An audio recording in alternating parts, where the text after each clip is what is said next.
In this video, you will learn how to get dark mode on Chase Bank. First, you can install a browser extension that applies dark mode to all websites on Chrome. The popular browser extensions are Dark Reader. Once this is installed, you can toggle dark mode on and off, and it works for all of Chrome sites. You can also use Night Eye.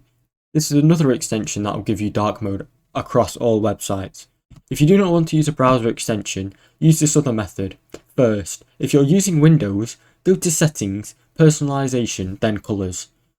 Under Choose your default app mode, select Dark Mode. Then, all of your websites will be in dark mode.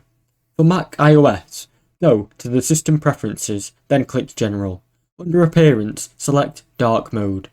This method will darken the interface of the apps, and in some cases will affect all websites such as Google Ads and other apps. While Google Ads doesn't officially have a dark mode yet, these workarounds should help you achieve that similar result.